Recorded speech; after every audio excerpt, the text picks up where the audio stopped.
আসছে কুরবানির ঈদে এইরকম গরুর মাংস দিয়ে একটা আচারের রেসিপি যদি আপনারা ট্রাই না করেন, আসলে এর অতুলনীয় স্বাদ কিন্তু একেবারেই মিস করে ফেলবেন। তো এটি দেখতে যতটা সুন্দর, লোভনীয়, খেতে কিন্তু মাশাআল্লাহ মাশাআল্লাহ। এটি যদি আপনারা খেয়ে ফেলুন বা একবার স্বাদ নিয়ে নেন, তাহলে পৃথিবীর যত রকমের আচার আছে সব আচারের স্বাদ বলতে বাধ্য হবেন। তো এটি দেখতে যতটা লোভনীয়, খেতে কিন্তু অসাধারণই হয়। আর আপনারা কিন্তু গরুর গোশত, মহিষের গোশত, ছাগলের, ওটের যে কোনো গোশত দিয়ে কিন্তু এই আচারটা বানিয়ে ফেলতে পারবেন। আসসালামু আলাইকুম, কেমন আছেন বন্ধুরা? আজকে আপনাদেরকে দেখাবো গরুর গোশত দিয়ে এই রকম একটা লোভনীয় স্বাদের আচার রেসিপি। তো প্রথমে আমি নিয়েছি 2টা গোশত। এখানে আমি নিয়েছি 800 থেকে 900 গ্রামের মতো গোশত। আর গোশতগুলোকে আমি কেটে ধুয়ে ছোট ছোট করে কিউব করে পরিষ্কার করে নিয়েছি। আর এখন দিয়ে দিচ্ছি আমি একটা প্যানে বসিয়ে নিয়েছি। আর এখন আমি এখানে দিয়ে দিচ্ছি কয়েকটা রসুন কুচি, আর দিয়ে দিয়েছি 1 টিস্পুন আদা বাটা, বা আদাকে আমি গ্রেট করে নিয়েছি।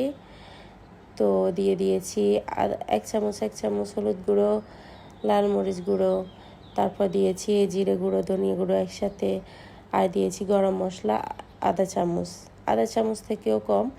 তারপর আমি দিয়েছি স্বাদ মতো লবণ।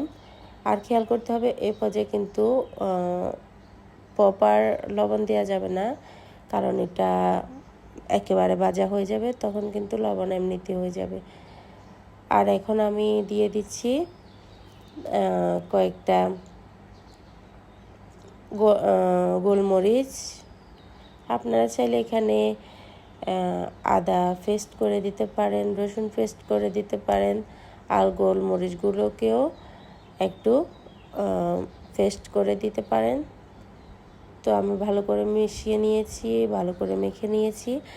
এই পর্যায়ে আমি দিয়ে দেব 1 কাপ সরিষার তেল। তো এখন আমি আরেকটু ভালো করে মেখে নিচ্ছি। আর আমি কিন্তু এটাকে প্রায় 1 ঘন্টার মতো রেস্টে রেখেছি। আপনারা যদি হাতে সময় থাকে রেস্টে রাখবেন, না হলে না রাখলেও সমস্যা নেই, তবে রেস্টে রাখলে একটু ভালো স্বাদ পাবেন। তো আমি চুলায় বসিয়ে দিয়েছি। আর দেখতে পাচ্ছেন এখানে কিন্তু অনেকগুলো মাংস থেকে জল উঠে এসেছে। আর এই জলটার মধ্যে কিন্তু আমি মাংসটাকে প্রপারভাবে 80% কুক করে নিচ্ছি। আমি কিন্তু এক্সট্রা কোনো পানি ব্যবহার করিনি। এই মাংসে প্রথম থেকে শেষ পর্যন্ত কোনো রকম পানি ব্যবহার করা যাবে না। তো দেখতে পাচ্ছেন আমি কিন্তু একেবারেই শুকনো করে নিয়েছি। সব ঝোল বলেন, পানি বলেন, সবগুলো কিন্তু একেবারেই টানিয়ে নিয়েছি, শুকিয়ে নিয়েছি। তো এখন আমি একটা বাটিতে উঠে রেখেছি গোশতগুলোকে বা মাংসগুলোকে। আর এই পর্যায়ে আমি চুলায় একটা ফ্রাই প্যান বসিয়ে দিয়ে দিয়েছি আদা কুচি, সরিষার তেল 1 কাপ, আদা কুচি, আর দিয়েছি কয়েকটা আস্ত রসুন। আপনারা চাইলে এখানে রসুনগুলো একেবারেই পুরোপুরি রেখে দিতে পারেন, কিংবা এভাবে একটু খুলে নিয়ে দিলেও হবে, সমস্যা নেই। তো এরপর যে আমি একটু নেড়ে ছেড়ে ব্রাউন কালার করে নেব। দেখতে পাচ্ছেন এখানে কিন্তু রসুনগুলো ব্রাউন কালার হয়ে গেছে। আর এই পর্যায়ে আমি বাটিতে গোশতগুলো উঠে রেখেছিলাম সেগুলো দিয়ে দিচ্ছি।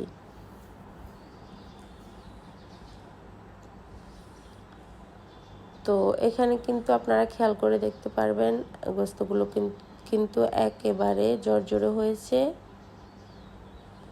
তো এখন আমি ভালো করে মিশিয়ে নিচ্ছি। আর এভাবে নেড়ে ছেড়ে কিছুক্ষণ ভাজা করে নিচ্ছি, কিংবা কুক করে নিচ্ছি।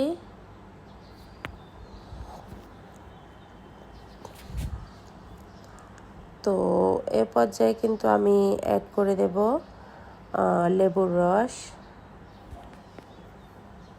আপনারা চাইলে এখানে যদি তেঁতুলের কাপ দিতে পারেন তাহলে কিন্তু স্বাদটা আরও ভালো হবে, তবে আমি লেবুর রস দিয়েছি তাহলেও ঠিক আছে।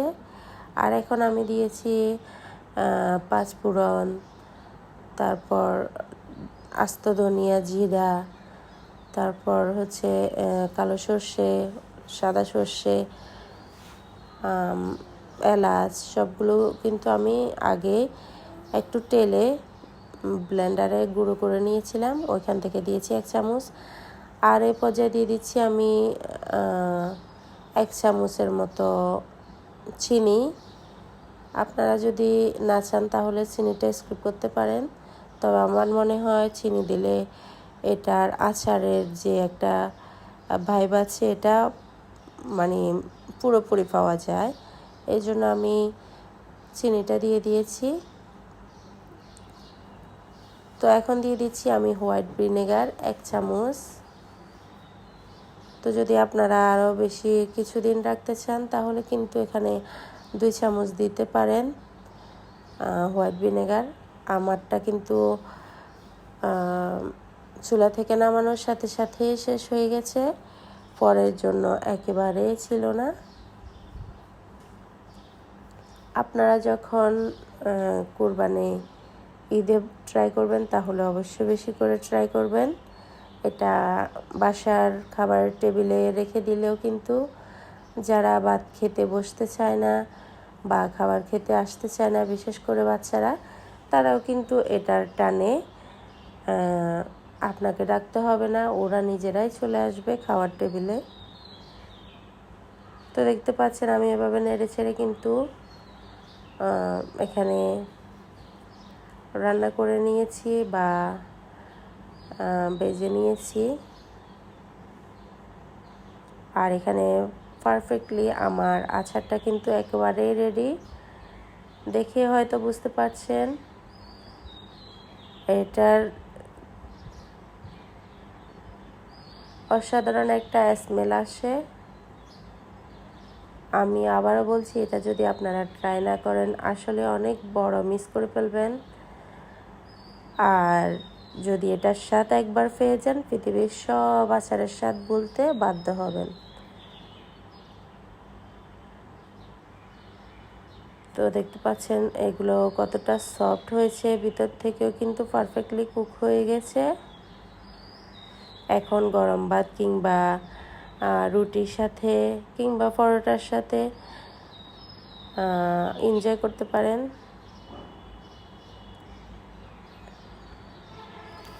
তো আমার আজকের রেসিপিটা কেমন লেগেছে অবশ্যই কমেন্টে জানাবেন, লাইক করবেন, বন্ধুদের সাথে শেয়ার করবেন, যাতে কুরবানির ঈদে সবাই ট্রাই করতে পারে।